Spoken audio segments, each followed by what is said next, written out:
Hola a todos, hoy voy a hablarles sobre un tema fundamental que es sobre el concepto y la estructura de grupos, las diferencias entre perspectiva individual y grupal y los tipos de grupos que existen.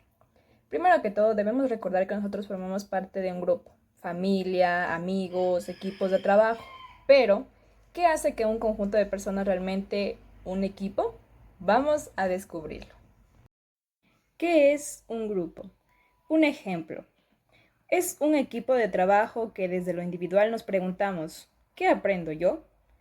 Pero que desde lo grupal preguntamos, ¿cómo mejoramos como equipo? Es aquí donde ambas perspectivas son complementarias y necesarias.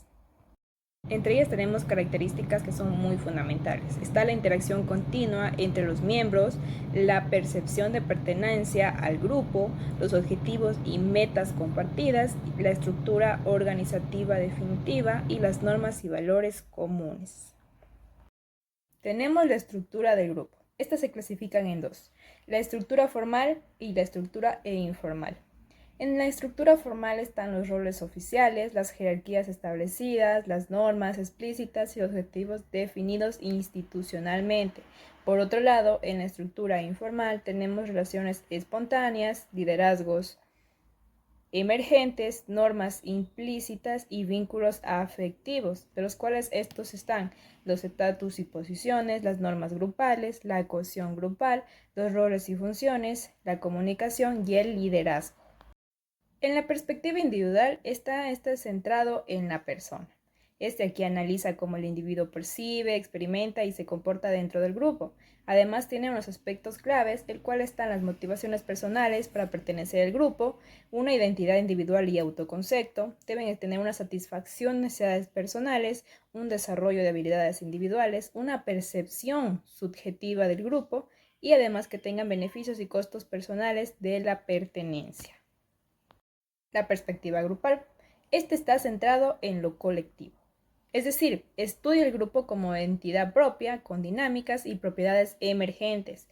Hay unos hallazgos importantes que tienen que tener objetivos y metas colectivas, identidad grupal compartida, procesos de interacción y comunicación, normas y cultura grupal, cohesión y clima del grupo y efectividad y rendimiento colectivo. Ahora vamos a conocer las diferencias claves que están entre lo individual y lo grupal. Primero, en el análisis, en la unidad de análisis, tenemos que la perspectiva individual está la persona individual y que en la perspectiva grupal está el grupo como entidad. En el enfoque, en la perspectiva individual, está qué gana, pierde el individuo, y en la perspectiva grupal es cómo funciona el colectivo. En los objetivos está en lo individual, que son metas personales, y en lo grupal son metas compartidas. En la identidad, por lo un lado, en la individual está la identidad personal, y por la perspectiva grupal está la identidad social y grupal. Y finalmente, en el éxito tenemos que en la perspectiva individual debe estar el desarrollo personal y en la perspectiva grupal el logro colectivo. Es importante que recordemos que ambas perspectivas son complementarias y necesarias para comprender la dinámica grupal completa. Ahora vamos a conocer los tipos de grupo. Entre ellas tenemos, según su origen, las cuales se clasifican en grupos formales, que son creados intencionalmente por organizaciones, y los grupos informales, que surgen espontáneamente de las relaciones sociales. Están los según su duración, el cual también se dividen en dos: grupos permanentes, que son la continuidad temporal extendida, y los grupos temporales, que son objetivo, específico y limitado en el tiempo.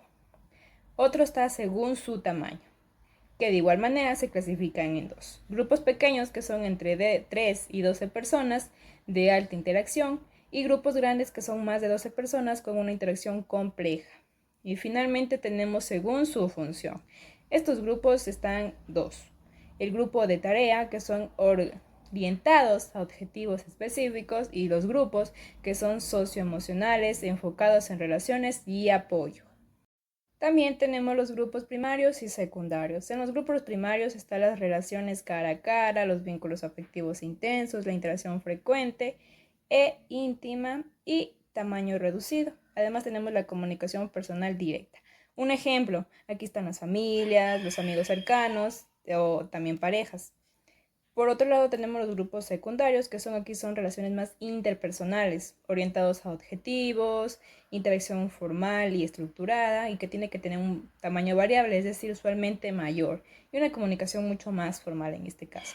Ejemplo, tenemos el equipo de trabajo, asociaciones o clubes.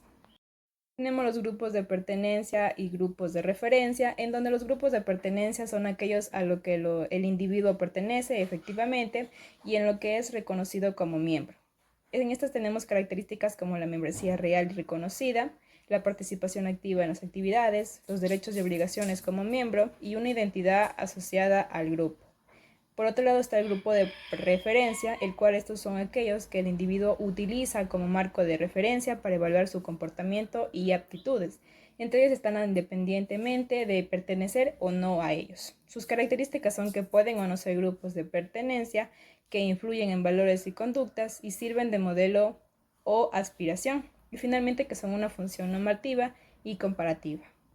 Para concluir, los grupos son entidades complejas con estructura propia que va más allá de la suma de sus miembros individuales y también que la perspectiva individual y grupal son complementarias para entender la dinámica completa del grupo y que además nosotros sabemos que existen múltiples tipos que son según diversos criterios. Está la organización, el origen, duración, función, tamaño y naturaleza de las relaciones. Y finalmente están que en la estructura del grupo y de la estructura grupal incluyen elementos formales e informales que determinan su funcionamiento. Es por eso que debemos comprender la naturaleza del grupo.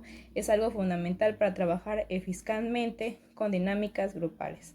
Hasta aquí concluye mi exposición. Agradezco todo.